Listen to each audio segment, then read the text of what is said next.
After weeks of uncertainty and fake reports of Margaret Nduta, it's finally been confirmed that Margaret Indua is finally alive and kicking. Kenyan consular officials have finally gained access to her in Ho Chi Minh Prison. But what happens next? Will her appeal save her from execution? In this video, I'm going to give you the latest news trending from Hanoi, Ho Chi Minh, on the latest on Margaret Nduta.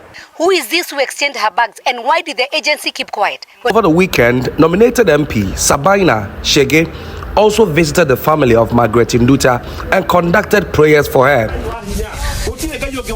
Nominated Member of Parliament Sabina Chege delivering some good news to a desperate family. Nduta is not going to be hanged now. There's a lot of talk going on, and very soon the government will give its position once the negotiations are done.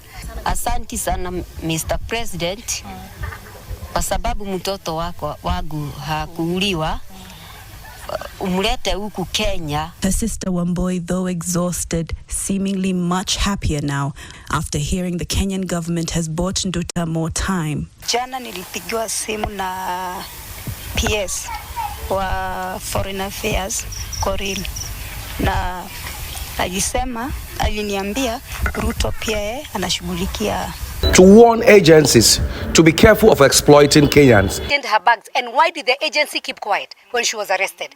Because I'm sure if they were following up, they knew she was arrested.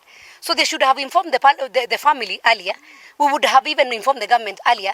We would have saved her life. Maybe Nduta will be back. So we would pray that she comes back. So that becomes a lesson even to the other agencies or other people who want to use our children as drug traffickers, and they use their innocence. Because if you don't know, you'll be given a bag, you don't know there is anything inside, and then at the end of the day, you are the one to lose your life. And we want to say something. Life is precious.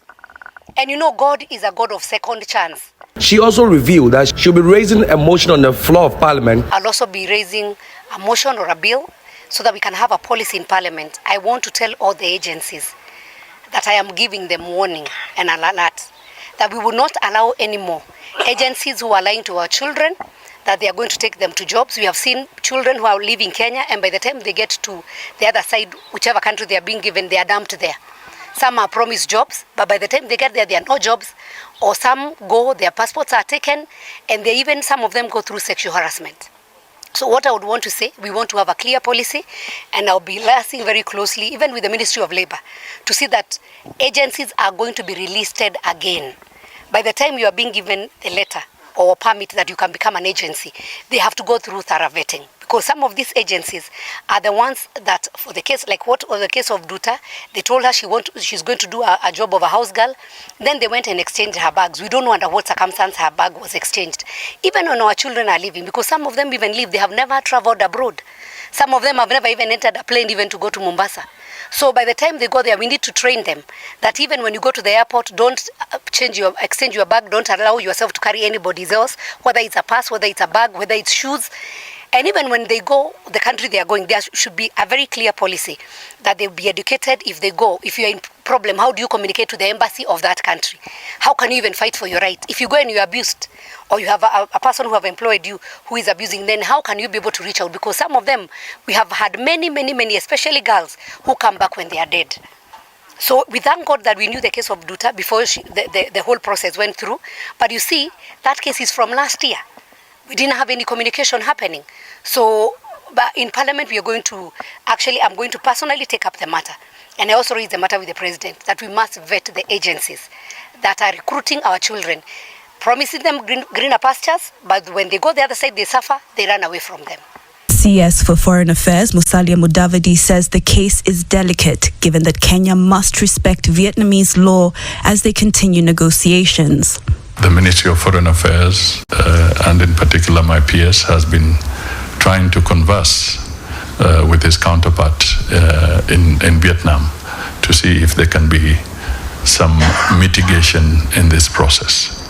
So that is one thing, and we hope that there can be some success so that there is no summary execution.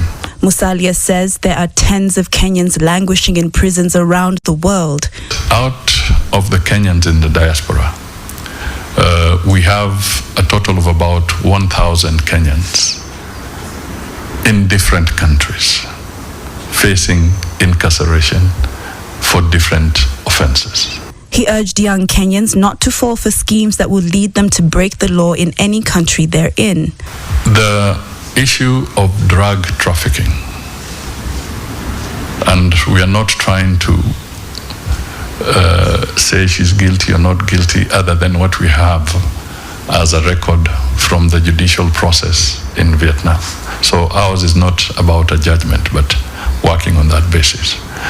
If we want to also send a clear message as a country, we need to be careful that Kenyans who are stepping out into the diaspora do not fall into the trap of engaging in any illegal activities.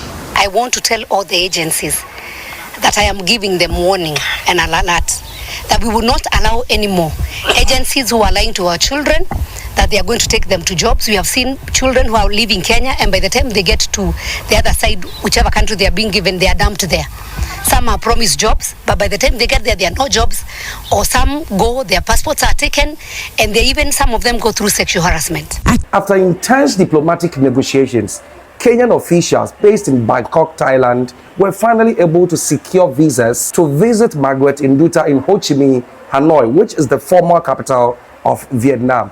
And they have confirmed that she is alive and being treated humanly. That means that all other fake reports that we heard of people publishing that she may have been hanged, she may have been killed, are all false.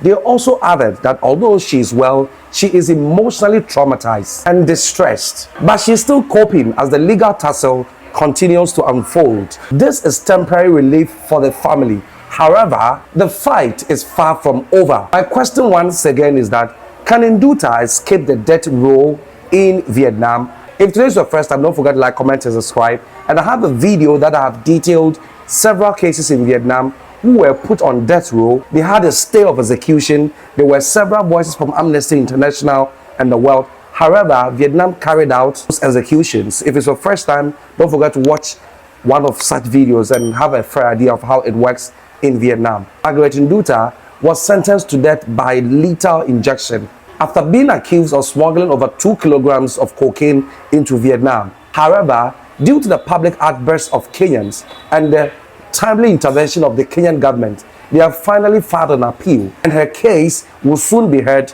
in court in Vietnam again.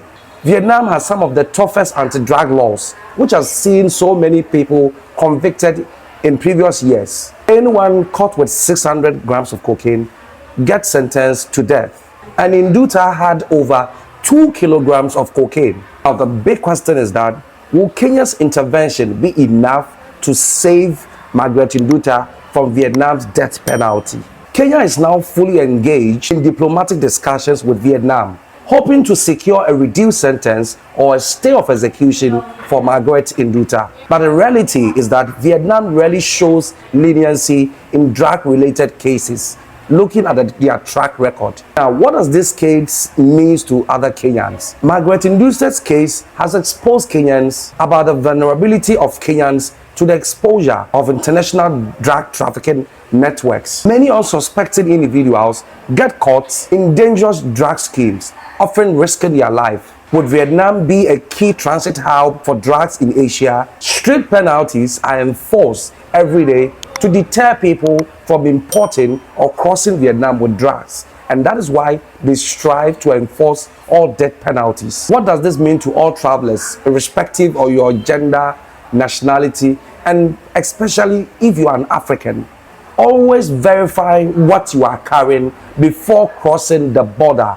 Ideally, don't take whatever doesn't belong to you to cross the border, because you wouldn't know what may be inserted into that particular package. Margaret Nduta's fate now rests in the hands of the Vietnamese court and Kenya's diplomatic effort. The appeal will be heard soon. Will it be enough to save her life? Don't forget to like, comment, and subscribe. I will bring you all updates live from Vietnam. And what do you think Kenyans should do?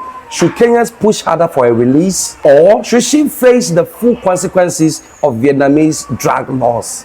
Drop your thoughts in the comments below.